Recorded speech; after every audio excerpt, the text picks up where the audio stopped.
जवाहर नवोदय विद्यालय entrance exam 2027 का form कौन कौन भर सकता है? चाहे वो 6th का एग्जाम हो, 9th का एग्जाम हो या 11th का एग्जाम हो। आपकी डेट ऑफ बर्थ क्या होनी चाहिए, कौन सी कक्षा में आप होने चाहिए, क्या क्या डॉक्यूमेंट्स आपके पास होने चाहिए और क्या क्या जो है यहाँ पर रिक्वायरमेंट रहती है, आइए इस वीडियो में बात करते हैं। क्योंकि आप लोग हो सकता है बहुत ही बढ़िया प्रिपरेशन कर रहे होंगे, हो सकता है कि आप अपना वक्त यहाँ पर जो है जेएनयू सैनिक आरएमएस के एंट्रेंस एग्जाम के लिए दे रहे होंगे।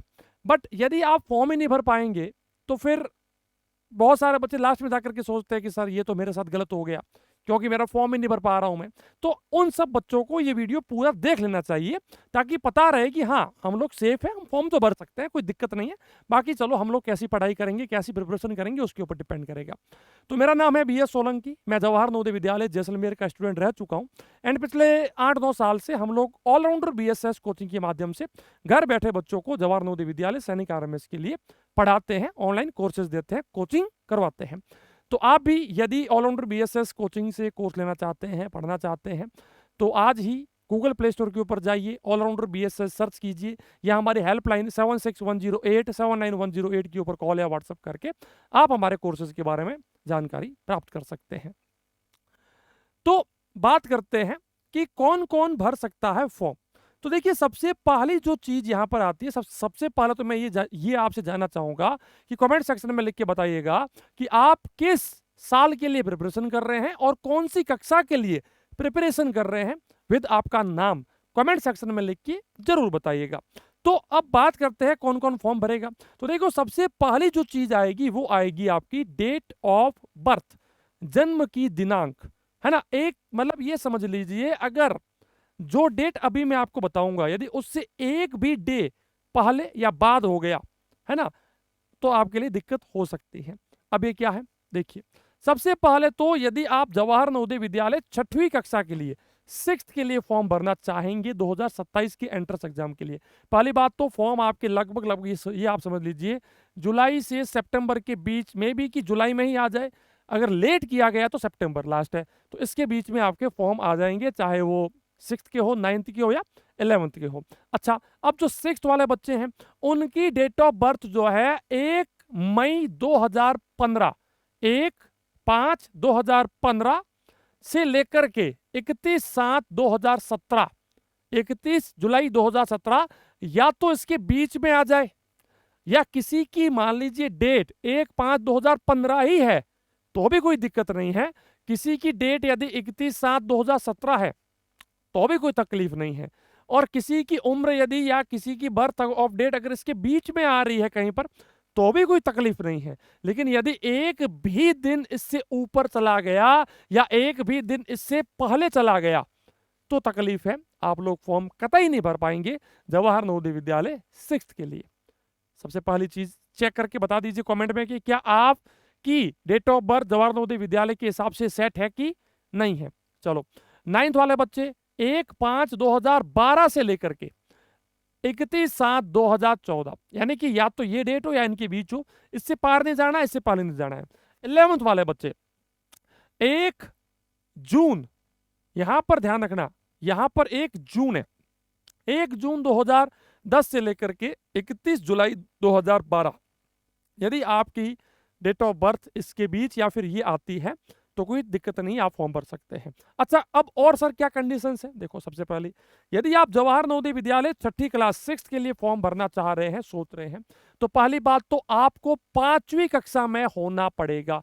जो बच्चे 5वीं में हैं वे सारे बच्चे फॉर्म भर देंगे। मतलब अभी जो मार्च के अंदर, अप्रैल मार्च के अंदर जो बच्चे 4थी पास करके 5वीं में आए हैं ना, वे बच्चे फॉर्म भर सकते हैं। जो बच्चा 5वीं पास कर चुका होगा अभी, वो नहीं भर पाएगा, है ना। अच्छा, यहाँ पर 8th वाले बच्चे फॉर्म भर सकते हैं। जो बच्चे 8वीं में पढ़ रहे हैं ना, वे बच्चे 9th के लिए फॉर्म भरेंगे। इसका मतलब ये नहीं कि 6ठी वाले भरेंगे या 9th वाले भरेंगे, ये नहीं।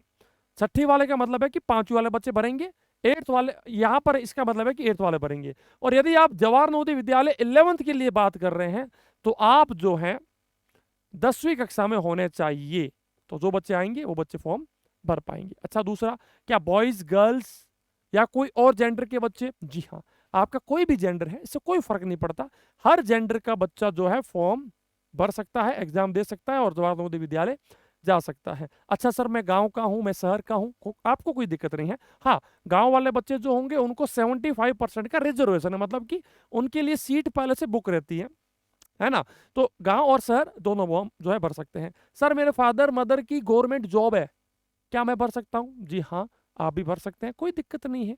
अच्छा सर मेरे फादर का बहुत बड़ा बिजनेस है, बहुत सारी इनकम आती है, इनकम टैक्स रिटर्न के अंदर हम लोग शो करते हैं, सब कुछ है, क्या मैं भर सकता हूँ? हाँ जी, आप भी भर सकते हैं। आपकी इनकम कितनी भी हो कोई दिक्कत नहीं है, आपका जेंडर कोई भी हो कोई दिक्कत नहीं है।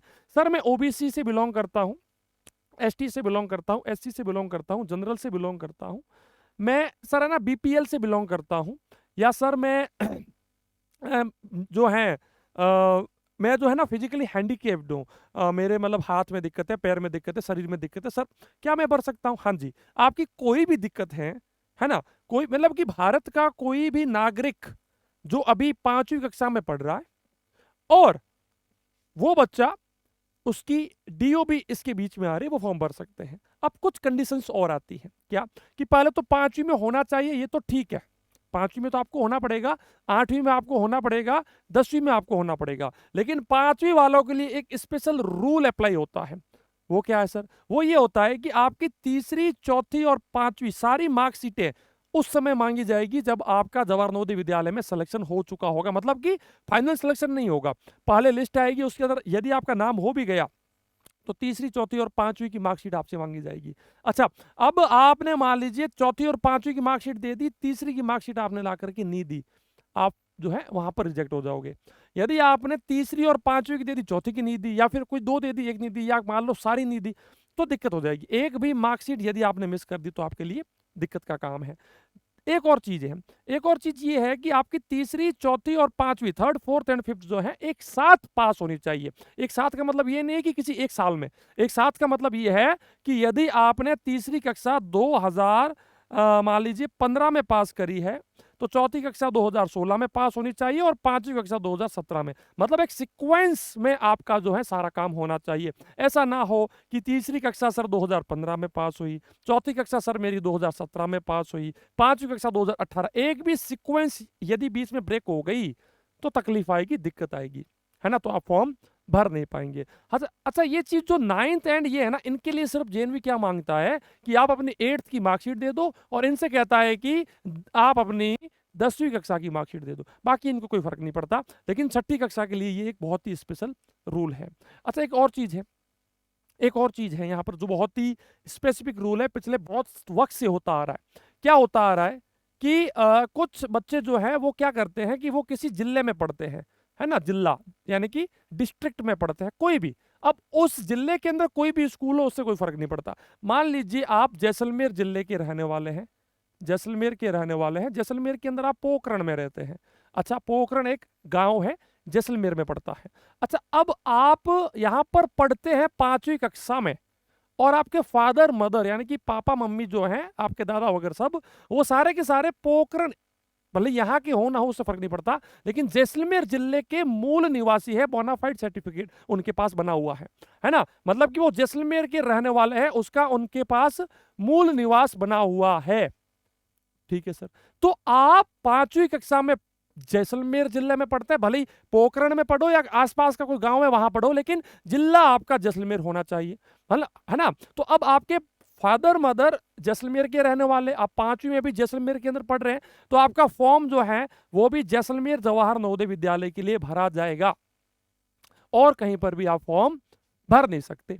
अच्छा एक और चीज है, यदि आप जैसलमेर के रहने वाले हैं लेकिन आप सर जोधपुर में पढ़ रहे हैं, या फिर आप जोधपुर के रहने वाले हैं जैसलमेर में पढ़ रहे हैं, या फिर कोई भी कुछ भी करके आपका जिला चेंज है, या तो फिर आप रहने वाले कहीं और के हैं, पढ़ कहीं और रहे हैं, तो इस रीजन से आपका फॉर्म बिल्कुल एप्लीकेबल नहीं होगा, आप भर नहीं पाओगे, है ना। तो ये एक सिंपल सा बहुत ही इंपॉर्टेंट रूल है, तो ये 5वीं कक्षा के बच्चों के लिए होता है। हालांकि जो बच्चे 8th में है ना, 8th और यहाँ पर भी यही रूल है, 5वीं कक्षा का रूल तो बिल्कुल सिंपल है यहाँ पर, है ना, 5वीं का रूल तो यहाँ पर बिल्कुल सिंपल है, तो इसको बिल्कुल सही से फॉलो कर लेना, है ना। अच्छा इसके अलावा यदि हम लोग बात करें कि चलो कौन कौन फॉर्म भर सकता है, तो देखो मैंने क्या बताया, कोई भी बच्चा जिसकी डेट ऑफ बर्थ यहाँ पर मैच हो जाए, लेकिन एक चीज हमेशा ध्यान रखना, हालांकि 99.99% केसेस में ये चीज होती है, लेकिन 0.01% मैं ये मानता हूं कि कुछ बच्चे फंस जाते हैं। क्या कि कुछ बच्चे कहते हैं कि सर यहाँ पर लिखा होता है गवर्नमेंट रिकॉग्नाइज्ड स्कूल के बच्चे ही फॉर्म भर सकते हैं।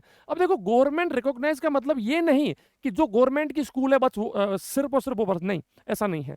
अगर आप गवर्नमेंट की स्कूल में पढ़ो या किसी प्राइवेट स्कूल में पढ़ो, उससे कोई फर्क नहीं पड़ता।